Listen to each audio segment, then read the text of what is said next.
काफ़ी लंबी ब्रेक के बाद मैं साद द बैकपैकर दोबारा से आपकी खिदमत में हाज़िर हूँ और आज के व्लॉग में हम लोग जाएंगे कोलालमपुर से कैमरून हाईलैंड्स। तो इसके लिए टीबीएस कोलालमपुर से ताना रत्ता बस स्टेशन तक तकरीबन 5 घंटे का बस का सफ़र बनता है।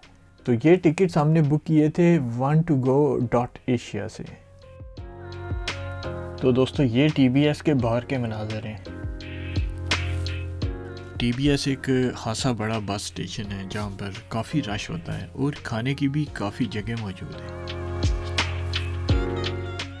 बस के बारे में मालूमात के लिए डिपार्चर अराइवल बोर्ड्स लगे होते हैं। टीबीएस के अंदर जाके आपको बोर्डिंग पास लेना पड़ता है। ऑनलाइन टिकट्स का ये फ़ायदा है कि ऑनलाइन टिकट्स वाले काउंटर्स पर रश नहीं होता, जबकि अगर आपने टीबीएस पर आके टिकट परचेज़ करने का सोचा है तो लंबी लाइन और सख्त ख्वारी के लिए तैयार रहें। बोर्डिंग पास लेने के बाद टाइम देखा तो बस आने में 1 घंटा भी बाकी था। तो खाने की गर्ज से हम लोग टर्मिनल के फर्स्ट फ्लोर पे गए तो उधर सारे ही रेस्टोरेंट थे।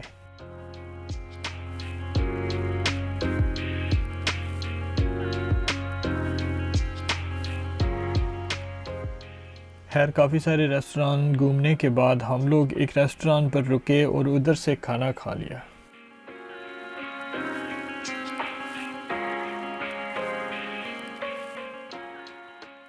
खाना खाने के बाद हम लोग बस की तरफ गए, सामान लोड किया और उसके बाद बस में बैठकर कैमरून हाईलैंड्स की तरफ रवाना हो गए। इस तरह कोई लगभग 5 घंटे के सफ़र के बाद हम लोग कैमरून हाईलैंड्स पहुंच आए और ये वो पहला नज़ारा था जो हमने उधर पहुंचने के बाद देखा। होटल में सामान रखने के बाद हम लोग ताना रत्ता बाज़ार में घूमने के लिए निकल गए। तो क्योंकि चांद रात थी तो बाज़ार में घूमते घूमते हमें ख्याल आया कि कल ईद के लिए कुछ स्पेशल करते हैं। तो उसके लिए फिर हम लोगों ने बाज़ार में घूमने के बाद ये डिसाइड किया कि हम लोग कल मलेशिया का रवायती लिबास पहन कर ईद मनाएंगे। तो उसके लिए अभी हम बाज़ार में निकल गए हैं ताकि हम लोग मलेशिया का रवायती लिबास ढूंढ सकें। ताना रत्ता क्योंकि बड़ा बाज़ार नहीं है इसलिए दुकान हमें जल्द ही मिल गई और उस पर रंगों के ऑप्शंस भी मौजूद थे। रंगों के ऑप्शंस देखने के बाद और मुकम्मल मुशावरत के बाद जो रंग मेरे लिए सिलेक्ट हुआ वो था ग्रे और अब शोएब भाई के लिए रंग सिलेक्ट करने की बारी आ गई थी। काला ले ले या वो काला देख लो सही काला या ब्लू ले ले सही में कैसा लग रहा है कैमरे में? ग्रीन या ग्रीन नहीं ठीक है, ग्रीन ज़्यादा बेहतर हाँ है। 14 अगस्त है तो पहन सकते हो। 14 अगस्त आएगा और ये पहनेंगे। हाँ और क्या, 14 दोनों मुल्कों को राज़ी कर लेना। दोनों मुल्कों को, इधर इसने काम करना है उधर रहना है। हाँ, ये इस तरह ना ये हमारा भाई शोएब मदनी बन जाएगा।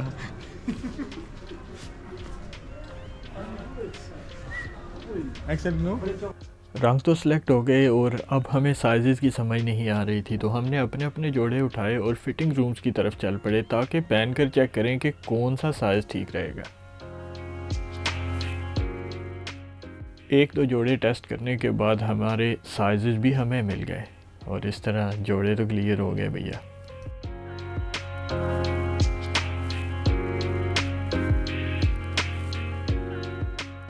ये मेरा सूट डन हो गया है भैया। क्या बात है, एडवांस ईद मुबारक। खैर मुबारक, खैर मुबारक।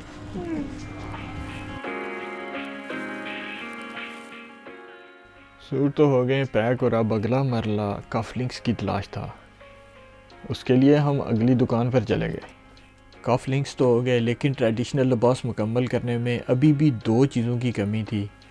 पहली चीज़ वो जो कि मलेशियन लोग अपनी शलवार के ऊपर एक कपड़ा बांधते हैं, उसको कैन सैम्पिंग कहते हैं। मुझे तो लगता है जो सुपरमैन ने अपनी पैंट के ऊपर काछा पहना होता है उसका आइडिया भी इधर से ही शायद आया होगा। कैन सैम्पिंग के बाद दूसरी चीज़ मलेशियन कैप थी, वो भी हम लोगों ने मार्केट से परचेज़ की और कमरे की तरफ चल दिए। तो इस सारी ख्वारी के बाद ये सबक हासिल हुआ कि यही सारा सामान अगर हम ताना रत्ता के बजाय कोलालमपुर से लेके आते तो शायद ऑप्शन भी ज़्यादा मिलते और रेट भी अच्छा मिल जाता। तो मोरल ऑफ द स्टोरी ये है कि ज़िंदगी हो, सफ़र हो या व्लॉग, प्री प्लानिंग हमेशा एक अच्छी चीज़ है, उस पर फोकस करें। मिलते हैं अगले व्लॉग में।